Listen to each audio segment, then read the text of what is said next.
Hello, everyone. I wanted to start a little series about sugar because I think it's, well, you'll figure out at the end of this video. This video is going over this paper called The Potential Role of Sugar, Fructose, in the epidemic of hypertension, obesity, and the metabolic syndrome, diabetes, kidney disease, and cardiovascular disease. So sugar is a generic word that could mean fructose, glucose, maltose, sucrose. The table sugar is sucrose, which is fructose plus glucose. And then there's high fructose corn syrup, which is in a lot of sweeteners. That's mostly fructose. But anyway, I wanted to kind of read parts of this paper with you guys and then go over what to me is a fairly shocking graph. Okay. So despite our best efforts, the epidemic of cardiorenal disease continues to increase at an alarming rate. Obesity affects 1/3 of adults and 1/6 of children in the United States. This was a paper back from 2007. So actually, the obesity rate in the United States is closer to 45% now. So in 2007, it was like 33%. Now it's 45%. Likewise, hypertension affects nearly 1/3 of the population, but despite the prevalence of effective antihypertensive agents, nearly 2/3 of these patients will remain either untreated or treated ineffectively. Furthermore, even if hypertension is controlled, these subjects continue to have increased cardiovascular mortality, and diabetes, a complication of obesity, now affects 7% of our population. That was back in 2007. If you look at this is the National Diabetes Statistics Report. Now, just over 1 in 10, that means a little over 10% have diabetes, and approximately 33% have pre-diabetes. So that's almost an increase of 50% since 2007. So in about a decade and a half, we've had almost a 50% increase in diabetes. So things are getting worse, not better, since this paper was written. Kidney disease also continues to increase at a deplorable rate, a consequence of the increasing frequency of hypertension and diabetes. Today, nearly 20 million Americans have stage 1 kidney disease. That number is probably much higher now. It is our opinion that the potential mechanisms underlying the epidemic should be carefully reappraised. On the basis of both the experimental studies performed in our laboratories and an extensive review of the literature, we revisit an old hypothesis that a simple dietary substance may have a significant role in driving the epidemic.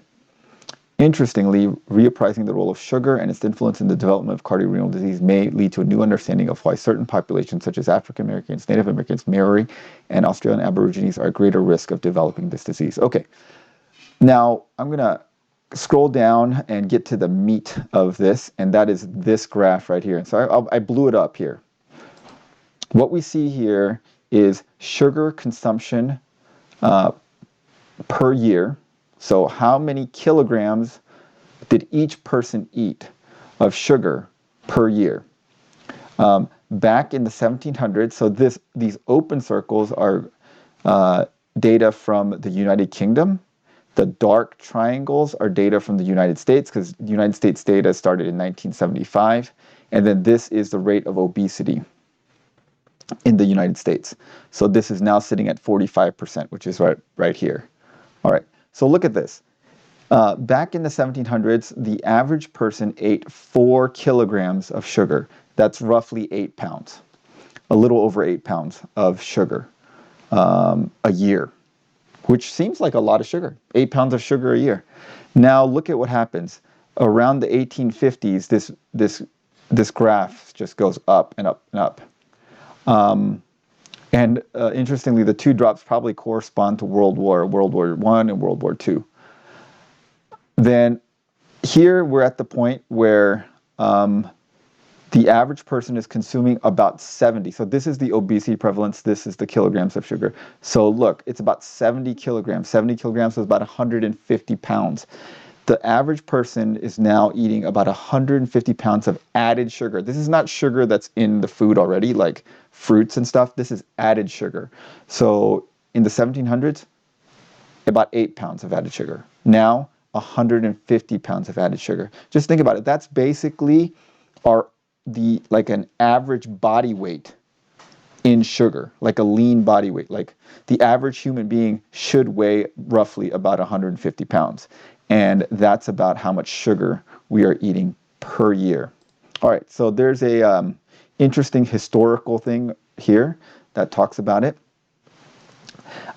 Whereas today the intake of foods containing sugar occurs at almost every meal, the introduction of sugar in the diet is relatively recent.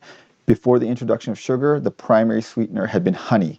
Because it was relatively rare and not mass-produced, the majority of people, especially the poorer classes, had no sweeteners in their normal diet.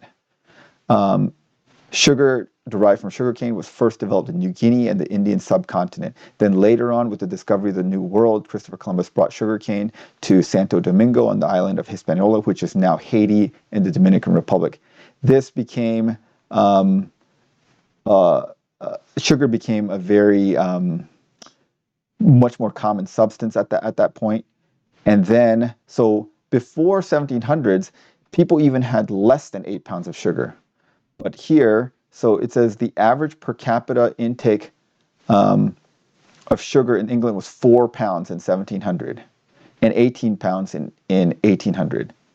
So this was after the introduction of sugar. So just think about that. Before sugarcane was developed, people were having honey as their main sweetener, and most people couldn't afford honey. So there was basically no sweeteners other than fruit. And fruit was actually pretty rare too in the diet. So now you see, I don't know if this is as shocking to you as it is to me, but it's crazy. We're eating 150 pounds of sugar a year. And this was back in 2007. I'm sure that this graph has gone up. We may be closer to 80, 160, 170, 180 pounds of sugar a year. So I'm going to leave you with that in this video. And in the next couple of videos, I'm going to talk about what are the effects of eating this amount of sugar in our diet and where does this sugar come from. All right. Thanks for watching. Comments below. Thank you.